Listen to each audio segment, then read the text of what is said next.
Maintenant, ce sont des mots qu'on entend souvent dans l'actualité. Itinérance, toxicomanie, problèmes de santé mentale. La ville de Timmins fait face à d'importants enjeux de nature sociale et sanitaire qui atteignent des proportions sans précédent. Des défis qui provoquent aussi de profondes tensions dans la communauté.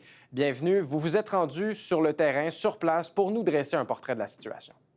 Voilà, Gabriel, l'itinérance, la toxicomanie, ce sont maintenant des enjeux qui sont répandus. Mais les petites villes comme Timmins sont particulièrement mal adaptées pour y faire face. Vous savez, chez les citoyens aussi, ça crée certaines préoccupations, un bouleversement, de fortes tensions. Mon collègue Jimmy Chabot et moi, avons donc passé 3 jours à Timmins à parler à toute une série d'intervenants, des gens qui travaillent avec les sans-abri, des itinérants eux-mêmes et aussi des décideurs pour justement rendre compte de la situation. Je vous invite à écouter ce reportage. La posture voûtée de Maurice Sakani trahit le poids de ses soucis. À 61 ans, il tente toujours de se défaire de la dépendance aux drogues, un mal qu'il a rongé toute sa vie. Depuis 7 ans, il vit à Timmins, dans la rue, démuni. Un environnement dangereux où il a déjà fait l'objet de nombreuses attaques.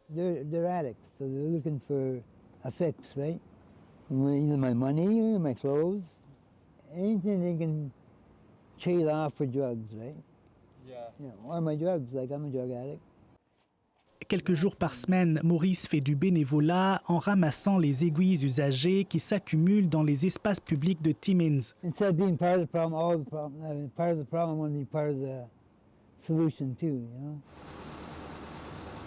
Nous voici au centre-ville.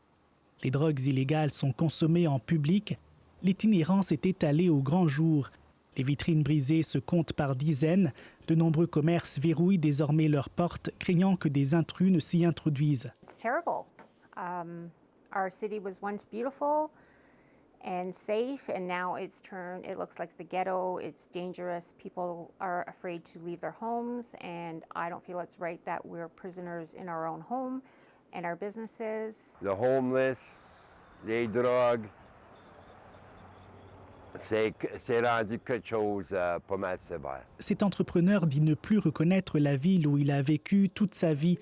Il voit circuler beaucoup d'itinérants particulièrement agités tout près de son dépanneur, surtout depuis qu'un refuge d'urgence, le seul à Timmins, s'est installé dans le coin. On a perdu bien des clients. Le monde, ils ont peur de venir au magasin. Les jours d'aller au magasin avec votre enfant pour acheter des bonbons ou des billets de loterie sont partis. On demandait à Michel Boileau, notre maire, et le conseil de Timmins de nous écouter. Les citoyens de Timmins veulent que ça arrête. On n'a pas vu des changements. Il reproche particulièrement à la maire d'avoir récemment voté contre le déménagement du refuge, loin des secteurs commerciaux et résidentiels. La principale intéressée se défend de faire la sourde oreille aux préoccupations des résidents. Je ne vais jamais prioriser le confort de quelqu'un au-dessus des nécessités de vie de quelqu'un d'autre. Mais bien sûr, je comprends d'où ces gens viennent, parce que moi-même, la qualité de vie pour moi-même et ma famille à Timmins est toujours changeante. Mais la grogne du public s'intensifie. La maire est devenue la cible de plusieurs citoyens qui n'y vont plus de main morte avec des propos acerbes à son égard. J'ai fait des changements dans ma vie personnelle, c'est sûr. Il faut toujours que j'évalue à quel événement que je vais me présenter, surtout quand c'est plus au niveau personnel, social. J'ai installé un Google Nest chez nous.